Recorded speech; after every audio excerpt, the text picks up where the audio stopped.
أعوذ بالله من الشيطان الرجيم بسم الله الرحمن الرحيم لا إله إلا أنت سبحانك إني كنت من الظالمين.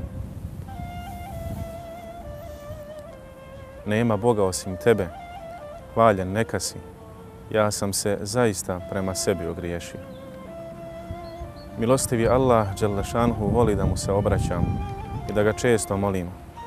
On nas u Kur'anu uvjerava da će nam se odazvati, samo ne smijemo biti oholi i smatrati se neovisnim od njega. Zbog toga se Allah ljuti ako ne tražimo od njega. Muhammed alejhi salatu vesselam je često učio dove, koje su prelijepe i dragocijene, ali učenje dova bila je praksa i drugih vjerovjesnika. Jednog dana Allahov poslanik alejhi selam je obraćajući se svojim ashabima rekao: tako mi onoga u čijoj je ruci moja duša, nema niti jednog vjernika koji prouči ovu dovu, a da mu Allah neće dati izlaz iz situacije u kojoj se nalazi. Dragi brate i draga sestro, razmisli malo o tome ko je taj koji se zakleo. Allahov poslanik Muhammed alejhi selam. A da li je imao potrebu za tim? Nije, jer on je es-sadiq, onaj koji je istinoljubiv i onaj koji samo istinu govori. I on je el-masduq, onaj kome se vjeruje i čiji je govor Allah dželešanuhu potvrdio. Njegov govor se prihvata i bez zakletve. Zašto se onda poslanik alejhi selam zakleo? Zbog velike vrijednosti i važnosti dove kojoj želi poučiti svoj ummet. Ove riječi poslanika alejhi selam upućene su svakom čovjeku koji se nalazi u nevolji i iskušenju s ciljem da svoje ruke i svoje dove okrene samo prema Allahu dželle šanhu i da samo od njega traži pomoć i izlaz iz svake situacije. Ova dova o kojoj govorimo ima svoju priču. Naime, za vrijeme vladavine Omera radijallahu anhu desila se jedna zanimljiva i neobična situacija u poslanikovoj alejhi selam džamiji. Sad ibn Ebi Veqas je susreo Osmana radijallahu anhuma i nazvao mu selam, a ovaj mu nije odgovorio. Iznenađen i povrijeđen Osmanovim gestom, Sad je odmah otišao do halife Omera i požalio mu se na njega. Omer je zovnuo Osmana i upitao ga zbog čega nije odgovorio na selam.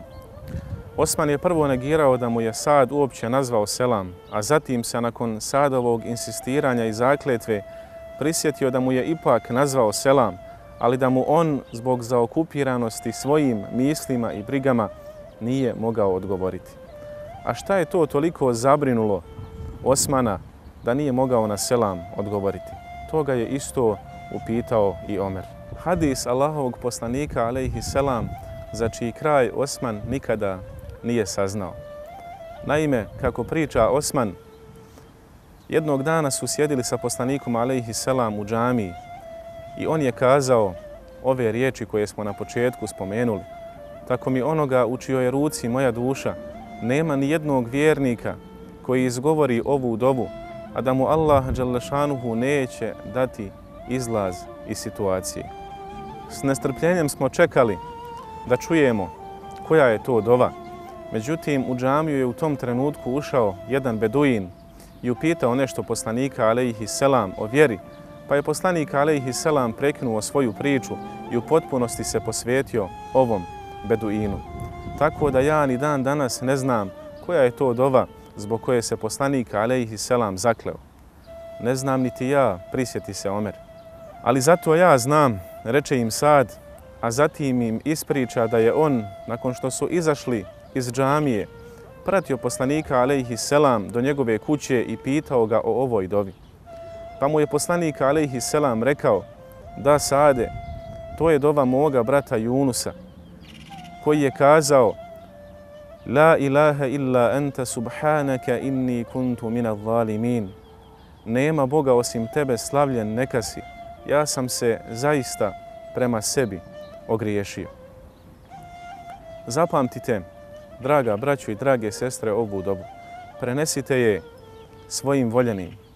Ovo je dova koja otvara vrata Allahove milosti i zbog koje će vam Allah, dragi, zna, sve želje biti ispunjene.